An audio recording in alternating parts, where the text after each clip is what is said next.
आज हम आपका chapter number 1 matter in our surroundings पढ़ेंगे। आप अपने आसपास देखते हैं कि जो भी चीज़ें हैं, जो भी मटेरियल्स आप देखते हैं, वो सब हैं मैटर। वो क्योंकि कुछ ना कुछ वो कोई मास है उनका, और वो कोई जगह ऑक्यूपाई करते हैं, कुछ जगह घेरते हैं। तो कोई भी चीज़ जो जिसमें मास होता है या जो कोई भी जगह घेरती है या वॉल्यूम ऑक्यूपाई करती है, वो होता है मैटर। सो मैटर की डेफिनेशन यही है, matter is the substance which have mass and occupies space. और हर पदार्थ किसी न किसी छोटे पार्टिकल से बना होता है, जैसे कि नोटबुक है, पेन है, स्टार है, सन है, प्लेनेट है। आप चौक देखते हैं तो तोड़ते जाइए उसे, तो अल्टीमेटली आपको बहुत छोटे पार्टिकल्स मिल जाते हैं। तो हर टाइप का matter, every matter is made up of tiny particles. अब इन पार्टिकल्स की, जो मैटर के पार्टिकल्स हैं, इनकी कुछ कैरेक्टरिस्टिक होती हैं। एक एक कैरेक्टरिस्टिक हम अलग से देखेंगे। ये 3 कैरेक्टरिस्टिक हमने मेनली देखी हुई हैं। जैसे दे आर कंटिन्यूसली मूविंग, वो कंटिन्यूसली चलते रहते हैं। They have space between them, उनके बीच में कुछ स्पेस होता है जिसे हम इंटरमॉलिकुलर स्पेस कहते हैं या इंटरपार्टिकुलर स्पेस कहते हैं। दे अट्रैक्ट ईच अदर, वो एक दूसरे को अट्रैक्ट करते हैं। जो भी पार्टिकल्स होते हैं उनके पास अपनी कोई काइनेटिक एनर्जी होती है। अब वो काइनेटिक एनर्जी और ज़्यादा बढ़ जाती है जब हम उन्हें टेम्परेचर उनका बढ़ाएंगे। टेम्परेचर बढ़ाने का मतलब है हीट एनर्जी दी, तो वो हीट एनर्जी भी काइनेटिक एनर्जी में कन्वर्ट हो जाएगी। तो वो काइनेटिक एनर्जी की वजह से उनका मोशन और ज़्यादा बढ़ जाता है। ठीक है। और जो सॉलिड्स होते हैं उनमें इनका जो मूवमेंट है वो मिनिमम रहता है, क्योंकि उनके बीच में स्पेस बहुत कम है पार्टिकल्स के बीच में, तो मूव कम करते हैं। लेकिन लिक्विड्स के अंदर वो थोड़ा ज़्यादा होगा, और गैसेस में मूवमेंट उनका पार्टिकल्स का जो है वो मैक्सिमम होता है, क्योंकि उनके बीच इंटरमॉलिकुलर स्पेस बहुत ज़्यादा होता है।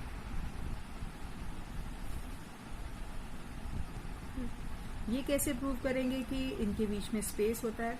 आपने देखा है जब भी हम किसी लिक्विड में सॉलिड डिसॉल्व करते हैं तो वो वाटर लेवल कभी बढ़ता नहीं है उसका, बल्कि जो जैसे शुगर सॉल्यूशन बनाया हमने तो उसका ग्लास में पानी का वाटर लेवल बढ़ता नहीं है, बल्कि जो शुगर पार्टिकल्स हैं वो वाटर पार्टिकल्स के बीच में ही डिसॉल्व होके अपना स्पेस ऑक्यूपाई कर लेते हैं। तो इसका मतलब है कि उनके बीच में जो मैटर के पार्टिकल्स हैं उनके बीच में कुछ स्पेस होता है, और ये जो स्पेस है वो सॉलिड्स में मिनिमम होता है, लिक्विड्स में सॉलिड से ज़्यादा होता है, लेकिन गैसेस के बीच में उनके स्पेसेस जो हैं वो बहुत बड़े बड़े होते हैं या मैक्सिमम स्पेस होता है। पार्टिकल्स के बीच में फोर्स ऑफ अट्रैक्शन होता है, और ये फोर्स ऑफ अट्रैक्शन ऐसा है कि वो एक दूसरे को अपनी तरफ खींचते हैं या आकर्षित करते हैं। और ये फोर्स ऑफ अट्रैक्शन सॉलिड्स में मैक्सिमम होता है, लिक्विड्स में इंटरमीडिएट, मतलब मैक्सिमम सॉलिड्स में है तो उसमें थोड़ा कम होगा, लेकिन गैसेस से ज़्यादा होगा, और गैसेस में बहुत ही कम फोर्स ऑफ अट्रैक्शन होता है, इसीलिए गैसेस के पार्टिकल्स फ्रीली मूव करते हैं। मैटर की 3 स्टेट्स होती हैं, सॉलिड, लिक्विड एंड गैस। आप यहाँ डायग्राम में देखेंगे कि जो सॉलिड है उसमें कितनी टाइटली अरेंज्ड हैं, इनके जो पार्टिकल्स हैं वो बहुत टाइटली अरेंज्ड हैं। लिक्विड में थोड़े लूजली अरेंज्ड हैं, और गैसेस में बहुत उनके बीच में स्पेस है, काफ़ी दूर दूर हैं वो पार्टिकल्स। अब फर्स्ट कैरेक्टर देखिए इसका, फर्स्ट प्रॉपर्टी कि जो सॉलिड हैं उनके डेफिनेट शेप होता है। जैसे आप चॉक, डस्टर वो देखते हैं, उनकी कोई ना कोई शेप है जो ऐसे ही कोई फोर्स अप्लाई करे बिना चेंज नहीं होती है। लिक्विड्स को, जैसे पानी को आप ग्लास में डालते हैं या किसी भी कंटेनर में डालते हैं तो उसका कोई डेफिनेट शेप नहीं है, वो किसका शेप ले लेता है, जिस कंटेनर में डाला जाता है। और गैसेस में डेफिनेट शेप हो ही नहीं सकता, क्योंकि वो जहाँ भी जाते हैं अपने पार्टिकल्स बिखर के ऑक्यूपाई कर लेते हैं सारा space.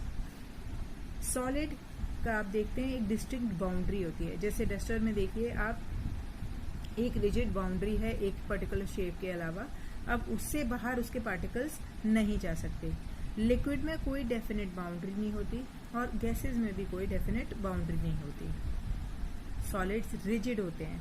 Rigid in the sense कि आप जब उनके शेप को चेंज करने की कोशिश करेंगे तो वो शेप चेंज नहीं होता है, वो फ्लो भी नहीं करते हैं। लेकिन लिक्विड में आप टच करिए अगर, तो वो जो लेवल है वो कंप्रेस कर सकते हैं आप, उस रिजिड नहीं होता वो लेवल जो है, और वो फ्लो कर सकते हैं। उनके अंदर फ्लो करने की प्रॉपर्टी या बहने की प्रॉपर्टी होती है, उसे फ्लूइडिटी कहते हैं। गैसेस में भी फ्लूइडिटी होती है, वो भी बहने की प्रॉपर्टी होती है। जब हम किसी सॉलिड को दबाने की या प्रेस करने की कोशिश करते हैं तब भी उसका शेप चेंज नहीं होता, वो कंप्रेस नहीं होता है। जैसे इस डस्टर को आप दबा के देखिए किसी डस्टर को, तो वो उसका शेप चेंज नहीं होता, तो क्योंकि वो इनकम्प्रेसिबल है। लेकिन लिक्विड को आप प्रेस करके देखेंगे तो थोड़ी देर के लिए वो नीचे की तरफ हो जाएगा, लेकिन फिर से अपनी जो पोजीशन है वो रिगेन कर लेगा, तो वो लो कंप्रेसिबल है। लेकिन जो गैसेस हैं वो हाईली कंप्रेसिबल हैं, वो उनको अंडर प्रेशर आप बहुत सारी गैस को एक कंटेनर में बंद करके रख सकते हैं। जो सॉलिड्स हैं उनका डेफिनेट वॉल्यूम होता है।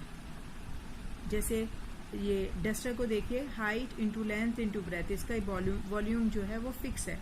इसी तरह से लिक्विड का अगर हम 50 ml ले रहे हैं तो वो दूसरे कंटेनर में डालेंगे तब भी वो लिक्विड 50 ml ही रहेगा, तो वॉल्यूम फिक्स है। लेकिन गैसेस में कोई डेफिनेट वॉल्यूम नहीं होता।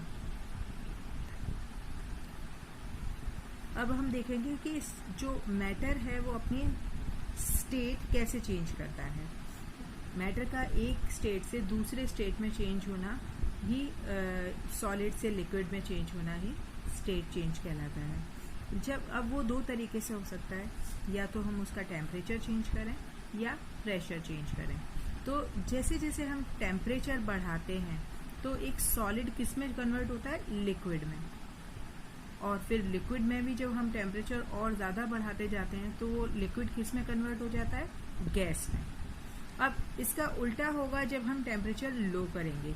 जब गैस में टेम्परेचर लो करेंगे तो वो लिक्विड में कन्वर्ट हो जाएगा, और लिक्विड को अगर हम लो टेम्परेचर पे रखेंगे तो वो सॉलिड में कन्वर्ट हो जाएगा।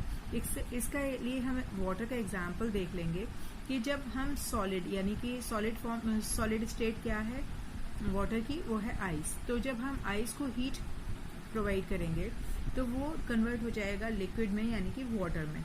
और जब वाटर को हीट प्रोवाइड करेंगे तो वो किस में कन्वर्ट हो जाता है, गैस में, यानी कि वेपर्स में, यानी कि स्टीम बन जाती है। इसी तरह से जब हम प्रेशर चेंज करते हैं तो बहुत लो प्रेशर पर एक जो गैस है वो किस में, ये प्रेशर चेंज करके हम गैस को लिक्विड में कन्वर्ट कर सकते हैं और लिक्विड को सॉलिड में। हाई प्रेशर पर गैस लिक्विड में कन्वर्ट हो जाएगी और लिक्विड जो है वो सॉलिड में कन्वर्ट हो जाएगा। जब हम टेम्परेचर चेंज करके किसी सॉलिड को लिक्विड में कन्वर्ट करते हैं तो जिस टेम्परेचर पर वो कन्वर्जन होता है उसे मेल्टिंग पॉइंट कहते हैं। The temperature at which solid melts to form liquid at atmospheric pressure is called its melting point. अब लेटेंट हीट ऑफ फ्यूजन क्या होती है कि जब भी हम स्टेट चेंज कर रहे हैं, जो सॉलिड को लिक्विड में चेंज करने के लिए जो हीट रिक्वायर्ड होती है तो वो कहलाती है latent heat of fusion. Latent इसलिए क्योंकि लेटेंट का मतलब है हिडन।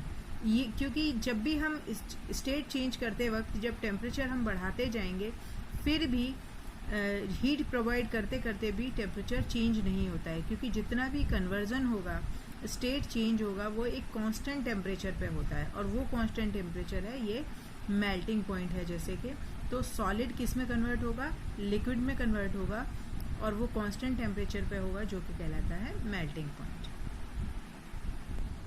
जैसे यहाँ हमने बीकर में पानी लिया, जैसे हमने यहाँ बीकर में आइस ली और उसे हीट प्रोवाइड करना शुरू की तो 0 डिग्री सेंटीग्रेड पर ये मेल्टिंग हो रही है इसकी। तो ये जो मेल्टिंग पॉइंट है इसका क्या है, वो 0 डिग्री सेंटीग्रेड ही है।